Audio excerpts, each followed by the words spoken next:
Hello, welcome back to my channel. ഇന്ന് നമുക്ക് നല്ല അടിപൊളി നെയ്പത്തിരി ഉണ്ടാക്കാം.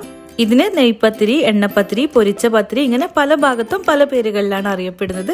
നിങ്ങളുടെ നാട്ടിൽ ഇതിന് എന്താ പറയുന്നതെന്ന് കമന്റ് ചെയ്യട്ടോ. അപ്പോൾ വേഗം തന്നെ എങ്ങനെയാണ് ഇത് ഉണ്ടാക്കുന്നതെന്ന് നോക്കാം. പത്തിരി ഉണ്ടാക്കാനായിട്ട് 1 കപ്പ് അരിപ്പൊടി വേണം. അപ്പോൾ ഞാൻ ഇവിടെ 1/4 കപ്പ് നല്ല നൈസ് ആയിട്ടുള്ള അരിപ്പൊടിയും പിന്നെ 1/4 കപ്പ് പുട്ടുപൊടിയുമാണ് എടുത്തിട്ടുള്ളത്.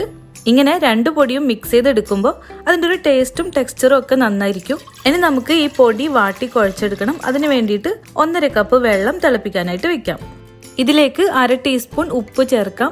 പിന്നെ 1 ടീസ്പൂൺ നെയ്യും കൂടെ ചേർത്ത് കൊടുക്കാം.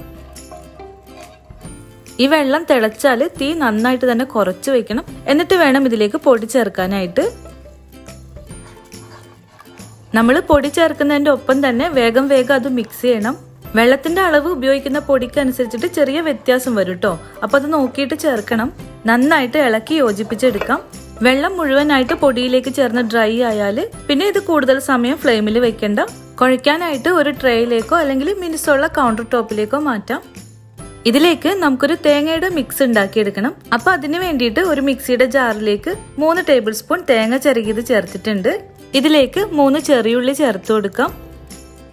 പിന്നെ 1/4 ടീസ്പൂൺ നല്ല ജീരകവും. പെരിഞ്ജീരകത്തിന്റെ ടേസ്റ്റ് ഇഷ്ടമുള്ളവർക്ക് അത് ചേർത്ത് കൊടുക്കാം.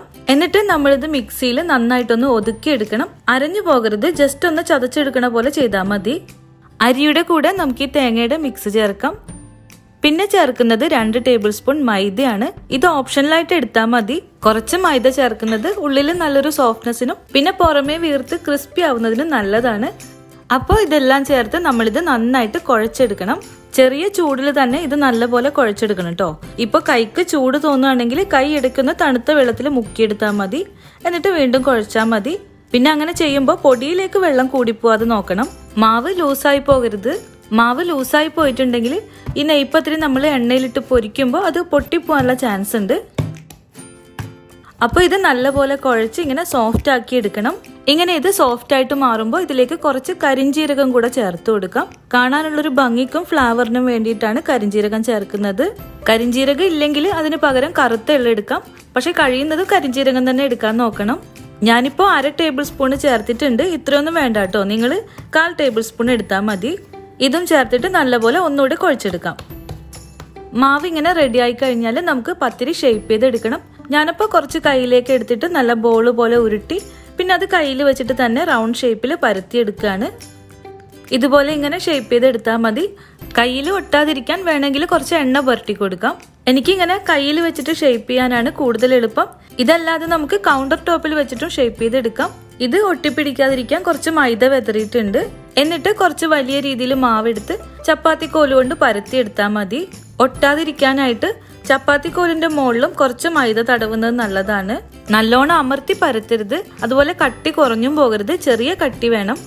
എന്നിട്ട് ഇതുപോലെ ചെറിയൊരു പാത്രം കൊണ്ടോ അല്ലെങ്കിൽ ഒരു മൂടി കൊണ്ടോ റൗണ്ട് ഷേപ്പിൽ കട്ട് ചെയ്തെടുക്കാം. ബാക്കിയുള്ള മാവ് വീണ്ടും ഉരുട്ടി പരത്തി ഷേപ്പ് ചെയ്തെടുത്താൽ മതി. പത്തിരി ഇതുപോലെ കിട്ടും നമുക്ക്. അപ്പോൾ ഇനി നമുക്കിത് ഫ്രൈ ചെയ്യണം. അതിന് വേണ്ടിയിട്ട് എണ്ണ ചൂടാവാനായിട്ട് വെച്ചിട്ടുണ്ട്.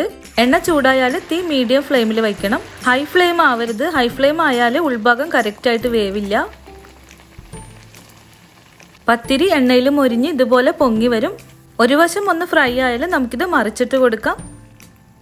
അങ്ങനെ 2 വശവും എണ്ണയിൽ ഫ്രൈ ചെയ്തെടുക്കണം.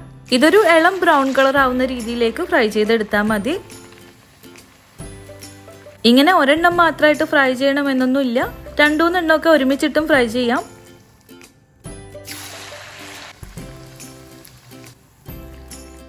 നല്ല ടേസ്റ്റുള്ള പത്തിരിയാണ്.